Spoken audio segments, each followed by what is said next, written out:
Spartimo continue. Pendant le confinement, on a tous investi une pièce en particulier, un peu plus que d'habitude dans la maison, c'est la cuisine. Et oui, la cuisine, c'est un marché très important en ce moment.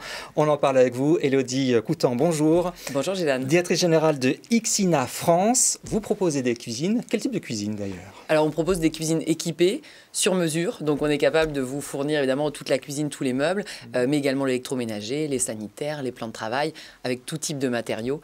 Et puis pour tous les budgets, ça aussi c'est quelque chose auquel on tient beaucoup. Oui, le budget, parce que dans l'inconscient collectif, on se dit refaire ma cuisine, c'est quand même un sacré budget. Autant je peux refaire ma chambre, changer le lit. Mais la cuisine, c'est quand même conséquent, non? Je vous confirme. Et après, voilà, nous, on a un budget moyen, un panier moyen qui est autour de 6 500 €. 6 500 €, on peut avoir une bonne cuisine? Exactement. Ouais. C'est beaucoup pour certains. C'est moins pour d'autres. Quoi qu'il arrive, quand on achète une cuisine, souvent c'est un acte très réfléchi. Le renouvellement de la cuisine, c'est tous les 15 ans. Donc quand on fait une cuisine, on l'a pensé. Et puis c'est un achat très très émotionnel. C'est ce qui fait que la relation humaine est au cœur de cette vente. Donc ce budget moyen, il est impactant, ça doit être réussi. Et on part de 3 000 € pour les petites cuisines jusqu'à 20 000, 30 000 pour les cuisines les plus grosses selon les besoins de nos clients. Alors dans les nouveautés, il y a quand même ce qu'on appelle la digitalisation du parcours client. Oui.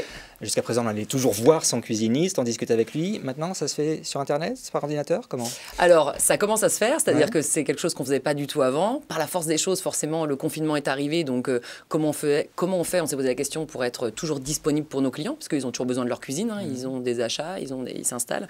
Et donc, on a mis en place une relation à distance avec nos concepteurs. Donc, ce n'est pas de la vente à distance, ce n'est pas un achat en ligne, mais c'est un contact qui se fait à distance avec nos concepteurs pour échanger en visio ou par téléphone, pour montrer les choses en 3D via nos différents outils, pour signer à distance s'il le faut. Donc pour arriver dans les différentes étapes du parcours, à être là pour le client et à quand même essayer de lui projeter et de lui expliquer comment sera sa cuisine. Mais est-ce que ça peut être 100% digital ou il y a quand même de l'humain forcément à la fin? Comment est-ce que vous voyez les choses? Alors, on a fait du 100% digital là pendant toutes ces périodes de confinement et il y a des clients qui n'ont jamais mis un pied en magasin et qui ont acheté.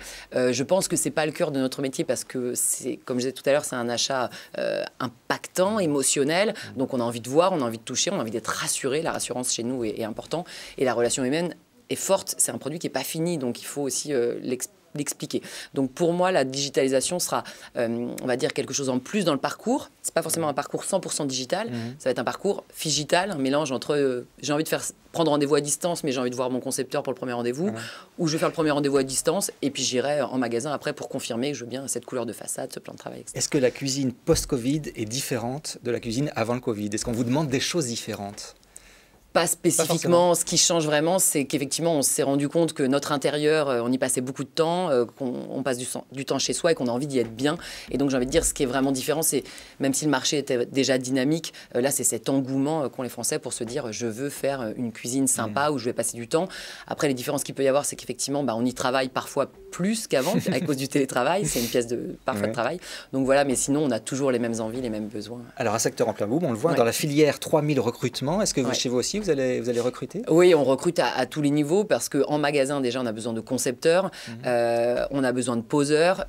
On a besoin également, nous, de franchisés, parce qu'on a encore des territoires à mailler, des magasins à ouvrir. Donc oui, on recrute à tous les niveaux. Et l'écologie n'est jamais loin. Vous plantez des arbres quand on achète des cuisines. Exactement. Je pense que c'est important aussi pour nos consommateurs de savoir que pour toute cuisine qu'on fabrique, on s'engage et on va dire qu'on essaie en tout cas de neutraliser nos émissions de carbone. Et donc, on replante 21 arbres depuis plusieurs années maintenant pour chaque cuisine vendue. Eh bien, merci d'être venu sur le plateau de Bismart. On a faim maintenant. Je vous souhaite bon appétit par avance. Très bien. Merci, Gilane. À bientôt. Eh bien, merci beaucoup. Et tout de suite, un nouvel invité sur Bismart.